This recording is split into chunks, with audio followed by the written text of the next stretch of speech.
anak-anak kami, untuk mengetahui nilai pH suatu larutan itu bisa dilakukan dengan menggunakan pH meter ataupun bisa juga dengan menggunakan indikator asam basa. Nah, sekarang kita lihat bagaimana cara menentukan pH larutan dengan menggunakan pH meter. Jadi pH meter itu adalah suatu alat, ya, suatu alat yang di sini ada monitor atau layar yang tulisannya berupa digital. Inilah nilai dari pH larutan itu. Nah, pH meter itu dilengkapi dengan elektroda yang dicelupkan ke dalam larutan yang akan diukur pH-nya. Nah, nilai pH dapat langsung diketahui tampilan layar melalui tampilan layar digital pada alat tersebut. Jadi di sini kita bisa lihat langsung berapa nilai pH larutannya. Nah, sekarang kita lihat indikator asam basa, ya. Ditinjau dari senyawa penyusunnya, maka indikator itu merupakan zat warna yang dianggap berupa asam lemah. Jadi sifatnya seperti asam lemah. Nah, karena dia sifatnya seperti asam lemah, maka dia akan mengalami ionisasi secara reversibel, menghasilkan H+ dan anion indikator, ya. Nah, dari sini kita bisa dapat bahwa konstanta asam dari larutan indikator ini adalah konsentrasi H+ dikali dengan anion indikatornya dibagi dengan larutan indikatornya. Nah, warna indikator nanti, warna larutan indikator itu berbeda dengan warna anion indikatornya, ya. Nah, jika pH sama dengan pKa, kalau pH sama dengan pKa, itu artinya Ka sama dengan konsentrasi H+. Nah, kalau Ka sama dengan konsentrasi H+, berarti konsentrasi dari larutan indikator itu akan sama dengan konsentrasi anion indikatornya. Ya, jadi kalau ini dengan H+ dan Ka sama, ya kita bisa coret sini satu-satu, ya kan? Nah, sehingga anion indikator dibagi dengan larutan konsentrasi larutan indikator sama dengan 1. Akibatnya konsentrasi anion indikator itu sama dengan konsentrasi larutan indikatornya. Nah, warna campuran yang terjadi pada saat pH sama dengan pKa, maka warna yang terjadi itu adalah campuran warna dari larutan indikator dengan anion indikatornya. Itulah warna yang terjadi. Jadi merupakan warna campurannya. Nah, sekarang kita lihat apa yang terjadi jika pH bukan sama dengan pKa, tetapi pH lebih kecil dari pKa. Nah, kalau pH lebih kecil dari pKa, maka warna yang kita lihat itu nanti adalah warna larutan indikator. Nah, dan pada saat itu pH itu sama dengan pKa dikurang 1, ya. Ketika pH lebih kecil dari pKa, berarti di situ pH adalah pKa dikurang 1. Nah, jika pH lebih besar daripada pKa, nah maka warna yang tampak itu adalah warna dari larutan anion indikatornya. Nah, pada saat itu yang terjadi adalah pH itu sama dengan pKa ditambah 1.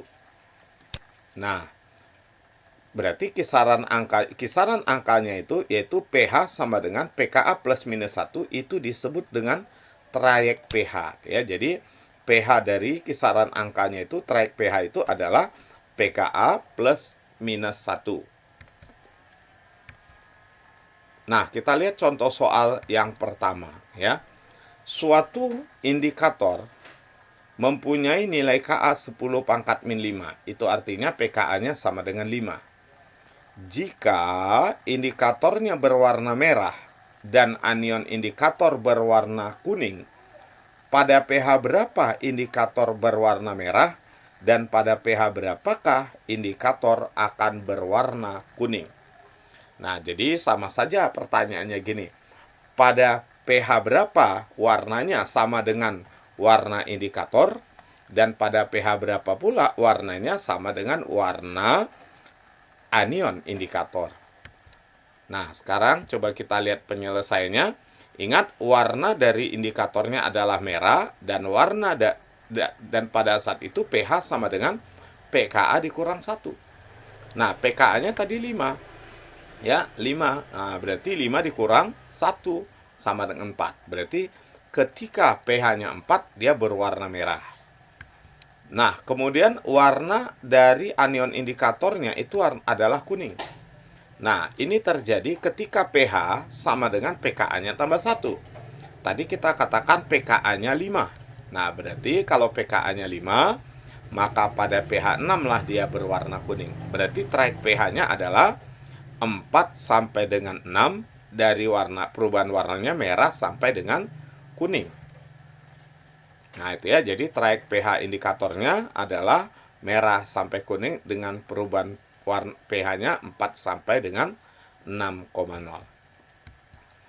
Nah, sekarang kita lihat track pH indikator, beberapa indikator ya, dan kita nanti diharapkan paham membacanya ini. Nah, track pH itu adalah rentang pH yang menyebabkan indikator berubah warna, atau pada rentang pH itulah indikatornya bekerja. Sebagai contoh, metil jingga itu track pH-nya adalah track pH-nya 3,1 sampai 4,4 dengan perubahan warna merah sampai kuning. Nah, ini artinya ketika pH-nya, ketika warnanya merah, itu berarti menunjukkan pH-nya 3,1 ke bawah. Dan ketika warnanya kuning, berarti pH-nya itu adalah 4,4 ke atas. Nah, untuk metil merah kita lihat, dia track pH-nya 4,2 sampai 6,2 dengan perubahan warna merah sampai kuning. Artinya, kalau warnanya merah, berarti pH-nya itu 4,2 ke bawah. Dan kalau warnanya kuning, berarti pH-nya 6,2 ke atas. Ya. Kemudian lakmus. Lakmus itu track pH-nya 4,5 sampai 8,3. Artinya, dengan perubahan warna merah sampai biru ya. Nah, ketika warnanya merah, berarti itu pH-nya 4,5 ke bawah. Dan ketika biru, berarti pH-nya 8,3 ke atas. Nah, bromtimol biru, dia track pH-nya ini 6,0 sampai 7,6 dengan perubahan warna kuning sampai biru. Artinya, kalau warnanya kuning, berarti pH-nya 6 ke bawah, dan kalau warnanya biru, berarti pH-nya itu 7,6 ke atas. Nah, selanjutnya, indikator yang terakhir, phenolphthalein. Nah, track pH-nya 8,3 sampai 10 dengan perubahan warna tak berwarna sampai dengan merah ungu. Artinya, kalau seandainya tidak berwarna, berarti pH-nya 8,3 ke bawah. Dan kalau warnanya merah ungu, itu artinya pH-nya 10 ke atas. Nah, sekarang kita lihat contoh soal yang kedua, ya. Nah, hasil pengujian dengan beberapa indikator sebagai berikut. Nah, kita lihat di sini. Dengan metil merah, warnanya jingga. Dengan phenolphthalein, tak berwarna. Dan dengan bromtimol biru, warnanya kuning. Nah, yang kita ingin menentukan adalah berapa pH larutannya. Berapakah pH larutan ini? Oke, baik. Jadi, pertama kita buat dulu garis bilangan. Nah, langkah pertama kita tulis garis bilangan, baru kita lihat satu persatu berdasarkan warna. Ingat, metil merah bekerjanya antara 4,2 sampai 6,3. Merah sampai kuning. Sementara dia jingga. Jingga itu sama dengan orange, berarti berada di antara merah dan kuning. Artinya, dengan metil merah kita bisa menilai pH-nya itu antara 4,2 sampai 6,3. Nah, itu ya, kita ingin mempersempit rentang ini supaya hasilnya lebih teliti. Makanya kita gunakan indikatornya lebih dari satu macam. Kalau hanya dengan metil merah kita bisa ambil kesimpulan, berarti pH-nya itu adalah antara 4,2 sampai 6,3. Nah, jadi kita ingin persempit, maka kita coba gunakan indikator yang kedua. Phenolphthalein. Dengan phenolphthalein ternyata dia tak berwarna. Kalau tidak berwarna, itu artinya pH-nya 8,3 ke bawah. Nah, 8,3 ke bawah. Masih belum membantu, artinya masih belum mempersempit daerah ini. Nah, sekarang kita gunakan indikator yang ketiga, yaitu bromtimol biru. Dengan perubahan warna kuning sampai biru. Ternyata dia kuning. Nah, kalau kuning, itu artinya pH-nya 6,0 ke bawah. Nah, berarti sudah dipersempit. Sudah dipersempit. Jadi artinya rentang pH-nya itu adalah 4,2 sampai 6,3 ya. Jadi disitulah daerah pH-nya antara 4,2 sampai 6,0 sorry ya.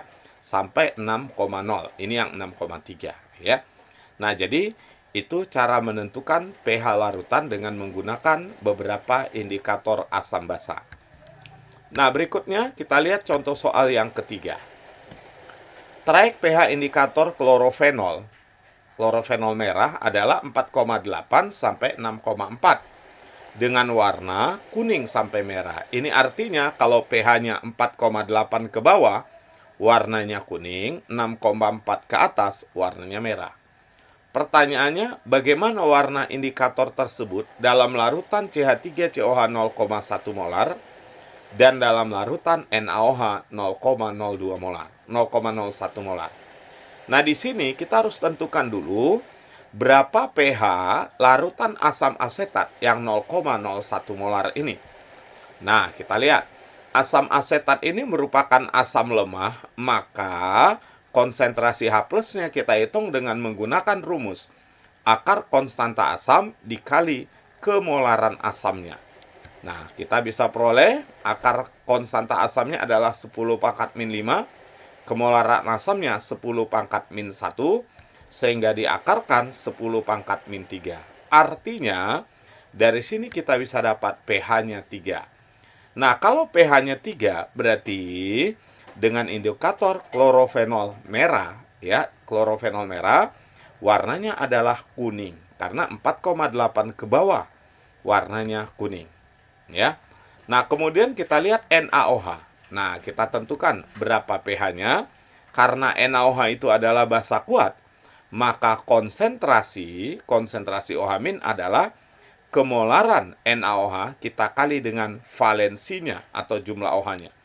Kemolarannya adalah 10 pangkat min 2 atau 0,01 kali valensi NaOH jumlah OH-nya 1.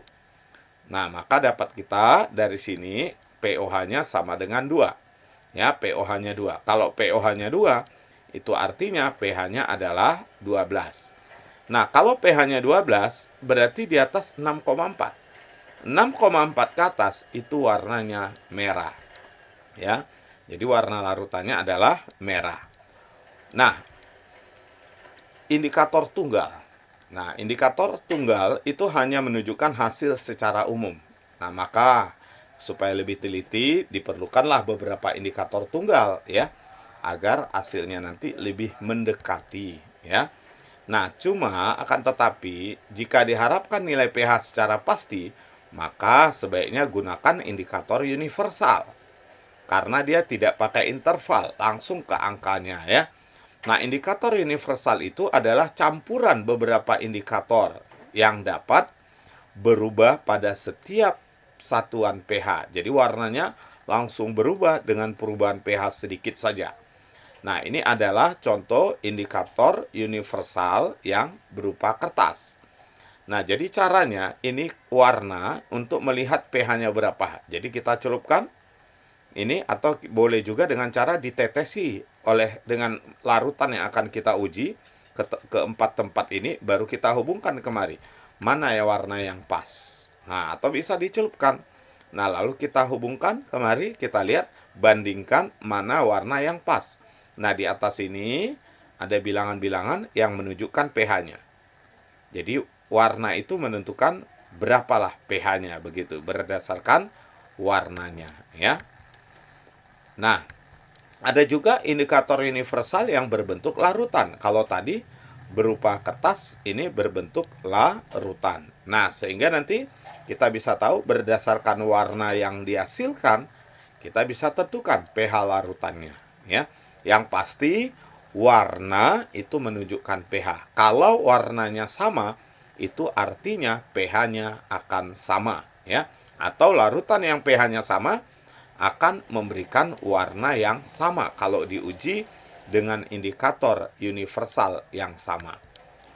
Ya, baik, sekarang kita lihat contoh soal yang keempat. Nah, di sini ada larutan asam Ha 0,1 molar memberikan warna yang sama dengan HCl 0,001 molar jika ditetesi dengan indikator universal. Yang ditanya berapakah harga Ka dari asam Ha. Nah, dari pertanyaan ini kita bisa melihat bahwa asam Ha itu merupakan asam lemah. Nah, jadi HCl itu asam kuat dan asam Ha itu asam lemah. Mereka memberi warna yang sama, artinya kedua larutan ini berarti memiliki pH yang sama. Nah, kalau pH-nya sama, itu artinya konsentrasi H plus-nya sama. Nah, anak-anak kami sekarang coba kita pecahkan H plus-nya.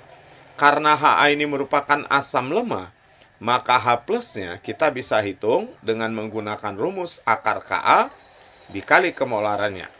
Dan ini asam kuat, berarti H plus-nya dihitung pakai rumus kemolaran HCl kita kali dengan valensinya. Ya.